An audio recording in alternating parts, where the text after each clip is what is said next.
ఒకప్పుడు చెట్టు కింద ప్లేడర్గా ఉన్న అతను ఇప్పుడు రాజ్యసభ పదవి కావాలని, గవర్నర్ పదవి కావాలని కోరుకుంటూ చంద్రబాబు గారికి తలనొప్పిగా మారుతున్నారు అంటూ ఒక వార్త సోషల్ మీడియాలో చక్కర్లు కొడుతున్న నేపథ్యంలో ఎవరా చెట్టు కింద ప్లేడర్, అతను చంద్రబాబు గారికి ఎలా తలనొప్పిగా మారాడు అనేది మనం విశ్లేషణ చేసుకునేటువంటి ప్రయత్నం అయితే చేద్దాం. ప్రస్తుతం మనతో పాటున్నారు ప్రముఖ రాజకీయ విశ్లేషకులు, ప్రముఖ సీనియర్ జర్నలిస్ట్ సిఎస్ రావు గారు. సార్తో మాట్లాడు. సార్ నమస్తే. సార్ నమస్తే. ఒకప్పుడు చెట్టు కింద ప్లేడర్గా ఉన్న అతను ఇప్పుడు నాకు రాజ్యసభ పదవి ఇవ్వండి లేదా గవర్నర్ పదవి ఇవ్వండి అంటూ కోరుకుంటూ చంద్రబాబు గారికి తలనొప్పిగా మారారు అంటూ ఒక వార్త సోషల్ మీడియాలో చక్కర్లు కొడుతూ ఉంది. ఇంతకీ ఎవరా చెట్టు కింద ప్లేడర్ అంటే ఏం చెప్తారు సార్?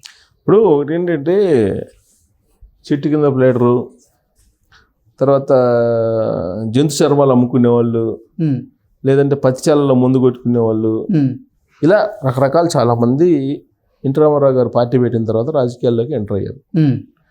ఆ రోజు వరకు వీళ్ళకంటూ ఒక దిశానిర్దేశం లేనటువంటి జీవితాన్ని గడుపుతున్నటువంటి వాళ్ళని చట్టసభల్లోకి తీసుకొచ్చారు ఎన్టీ రామారావు గారు.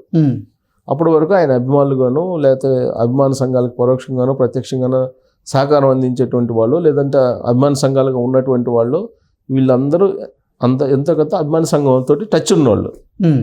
వీళ్ళకి టికెట్లు ఇచ్చారు. 83లో గెలిచారు గాలిలో. ఇంకా ఆ రోజు నుంచి రాజకీయ ప్రస్థానాన్ని ప్రారంభించారు. చాలామంది జీరో, రాజకీయాలతో సంబంధం లేనటువంటి ఫ్యామిలీల నుంచి వచ్చినటువంటి వాళ్ళు. కానీ 30 years 35 years దాటిపోయింది. ఎప్పుడో 83లో పార్టీ పెడితే 40 సంవత్సరాలు అవుతుంది.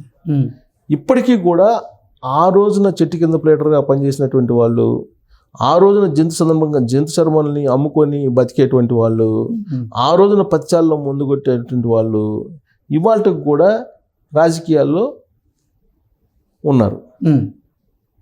అదే పార్టీలో ఉన్నారు కొంతమంది పార్టీని వదిలిపెట్టి వెళ్ళారు. అదే పార్టీలో కొంతమంది ఉన్నారు. వాళ్ళ వారసత్వాన్ని పరిచయం చేశారు పార్టీకి. అంటే అప్పటి నుంచి వాళ్ళే మంత్రులు, అధికారంలో ఉంటే పార్టీ వాళ్ళే పొలిట్ బ్యూరో మెంబర్లు, వాళ్ళే స్పోక్స్ పర్సన్స్, వాళ్ళే కీలకమైనటువంటి అన్ని పదవులను అనుభవిస్తూ వస్తూ ఉన్నారు. ఇంకా కూడా రాజకీయాల్లో వాళ్ళకే ఇవ్వాలి, వాళ్ళకే ప్రాధాన్యత ఇవ్వాలి, మిగతా వాళ్ళని పట్టించుకోవద్దు అనేటువంటి కోణంలో వాళ్ళు వ్యవహరిస్తున్నారు. అది చంద్రబాబు నాయుడు గారికి తలనొప్పిగా మారింది. ఓకే. ఇప్పుడు ఎందుకనంటే ప్రతి ఒక్కరు మా సామాజిక వర్గానికి అని అంటారు.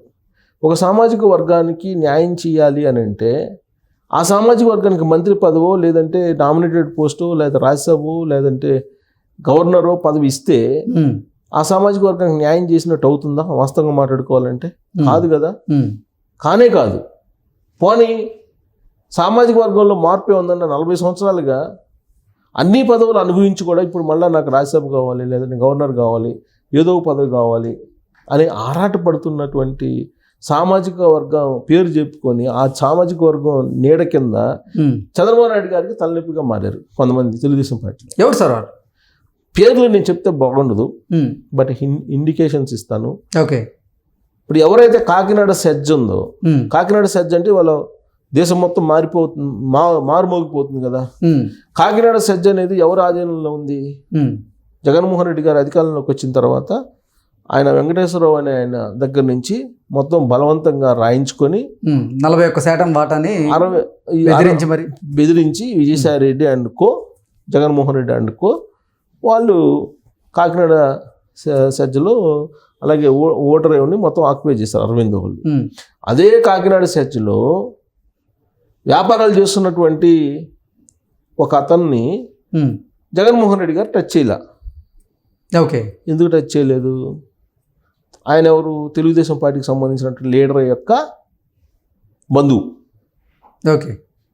ఆ తెలుగుదేశం పార్టీ లీడర్ బంధువుకి ఎందుకు జగన్మోహన్ రెడ్డి ఆ రోజు నుంచి కాకినాడ సెజ్లో ప్రాధాన్యత ఇస్తున్నారు? ఆ తెలుగుదేశం పార్టీలో అత్యున్నత పదవిలో ఉన్నటువంటి, సంస్థాగతంగా అత్యున్నత పదవిలో ఉన్నటువంటి ఆ నాయకుడికి జగన్మోహన్ రెడ్డి గారికి మధ్య ఏం నడుస్తుంది తెర వెనుక అనేది పార్టీల అంతర్గతంగా ఇప్పుడు తెలుగుదేశం పార్టీలో చర్చ నడుస్తుంది. ఆయన ఎవరు అని అంటే ఆయన నిర్వహించినటువంటి పదవి లేదు, ఆయన అనుభవించినటువంటి హోదా లేదు తెలుగుదేశం పార్టీలో. ఇవాళకి కూడా చట్టసభల్లో ఆయన ఉన్నారు, మండలిలో ఉన్నారు ఆయన ఇవాళకి కూడా. ఆయన కుటుంబీకులకి దాదాపుగా 5గురికి చట్టసభల్లో తెలుగుదేశం పార్టీ ప్రాధాన్యత ఇచ్చింది.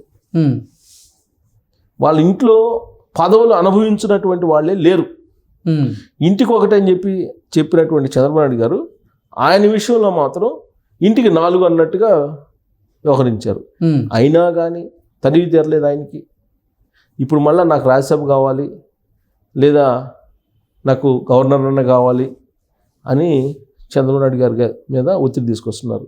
లేదంటే మా బీసీ సామాజిక వర్గం అంతా అన్యాయం చేసిన వాళ్ళు అవుతారని. అంటే బీసీ సామాజిక వర్గానికి నువ్వు ఒక్కడ వెళ్ళాడురా, పని నువ్వేమన్నా బీసీ సామాజిక వర్గంలో నువ్వు ఎవరినైనా ఎక్కదీసావా ఈ 40 సంవత్సరాల్లో అని అంటే అందరినీ అనకదొక్కారు అని చెప్పేసి నేను కాక మొన్న సిట్టిబల్జలు ప్రెస్ మీట్ పెట్టి చెబుతున్నారు.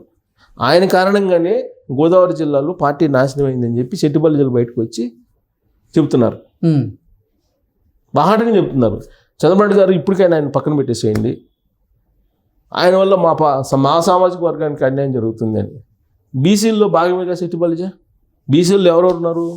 సెట్టిబలిజలు ఉన్నారు, బలిజలు ఉన్నారు, యాదవులు ఉన్నారు, ఇంకా రకరకాల క్యాస్టులు, దాదాపు 56 క్యాస్టులు ఉన్నాయి. మరి బీసీలకి అన్యాయం ఎట్లా జరుగుతుంది? ఇప్పుడు ఈయనే అన్ని పదవులు కావాలి, వీళ్ళ ఇంట్లో వాళ్ళకి అన్ని పదవులు కావాలి, ఇప్పుడు ఇవ్వలేదు. ఇవ్వనందువల్ల ఆయన ఏం చేశాడు? ఇప్పుడు చంద్రబాబు నాయుడునే టార్గెట్ చేశారు, తెలుగుదేశం పార్టీనే టార్గెట్ చేశారు.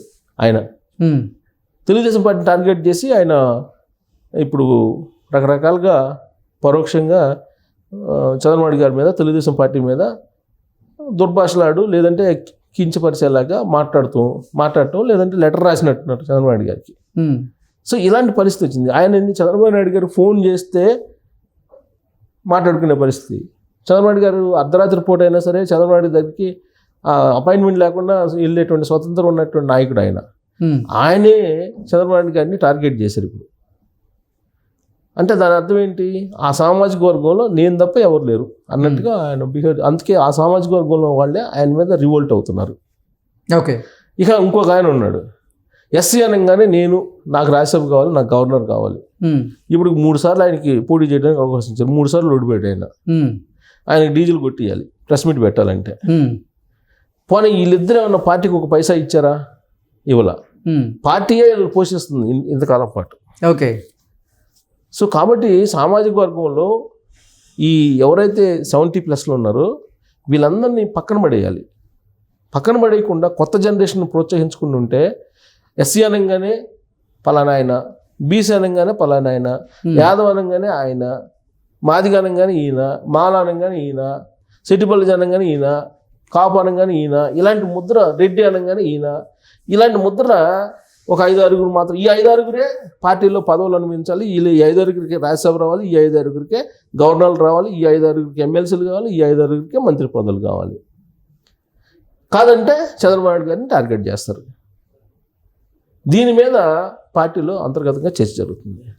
సో కాబట్టి ఎవరైతే 70+ ఉన్నారో వాళ్ళందరినీ సంస్థాగతంగా ఉపయోగించుకోవచ్చు, కానీ చట్టసభలకు మాత్రం దూరంగా పెడితే కనుక తెలుగుదేశం పార్టీకి భవిష్యత్తులో బాగా రాజకీయంగా రాణింపు ఉంటుంది, తెలుగుదేశం పార్టీ భవిష్యత్తు ఉంటుంది అని చెప్పి ఇప్పుడు సెట్టిపల్లిజలే బయటకు వచ్చి మాట్లాడుతున్నారు.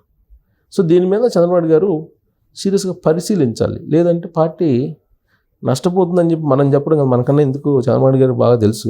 ఓకే.